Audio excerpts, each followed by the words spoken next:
Right now, there are actually thousands of people around the world who have volunteered to be exposed to the novel coronavirus on purpose. They're called Challenge Vaccine Volunteers. And as CNN's Drew Griffin reports for us now, they're part of a program to try to speed up a cure for the rest of us.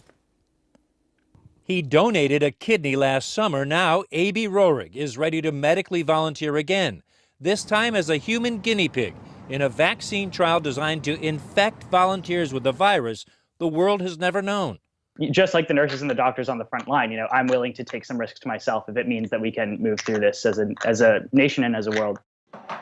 He's 20 years old, lives in New York, has seen what the pandemic can do, and has signed up online to be a volunteer in a potential COVID-19 human challenge vaccine trial.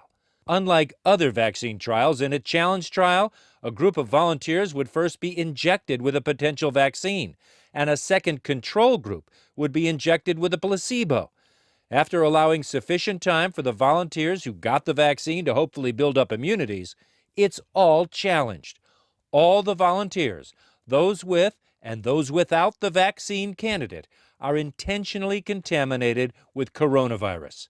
Risky, potentially even deadly. Yes, all of that. But it also might be a quicker path to an actual vaccine for the rest of us. This is designed to get some people sick. That's right. The intention is to make some people at least infected. Mark Lipsitch, Harvard epidemiologist, is one of the scientists whose idea of using a challenge vaccine for COVID-19 is now gaining interest from the World Health Organization. This could save months of the time required to evaluate a vaccine. The goal is to do the fastest, responsible, and scientifically valid way of evaluating the vaccine.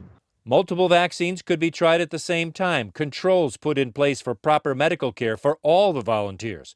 And by selecting only young, healthy adults, Lipsitch says the chances of someone dying is extremely low. But it is not zero, and that's why this is an altruistic act to volunteer for this.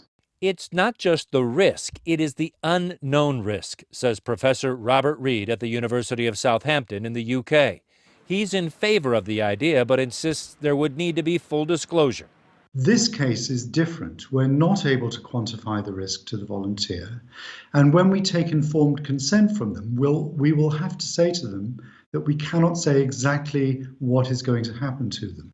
You're going to be infected with something for which there is no treatment for at this time. Right. Does that give you pause? It certainly gives me pause, and I don't want to be naive or arrogant, and I don't want to hide myself from the fact that there is a serious, not at all trivial risk to me doing this. Despite the risk, 16,000 people from more than 100 countries have already signed an online form saying they're interested in becoming volunteers. That includes U.S. Army veteran, businessman, husband, and father of 4, John Gentle of Alabama. Yes, I am putting more people directly related to me at a greater risk if something were to go wrong, but I feel like the risk is low.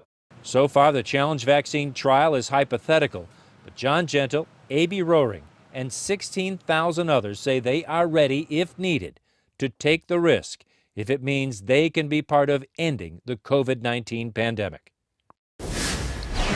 16,213 people have signed up to date, Jake. It's not as crazy as it seems. John Gentle says he's probably going to get the COVID-19 virus anyway. He'd rather get it in a controlled setting where he has a guaranteed hospital bed if he needs it. Jake? Well, that's one way to look at it. I think it's pretty selfless. Drew Griffin, thanks so much. Appreciate it.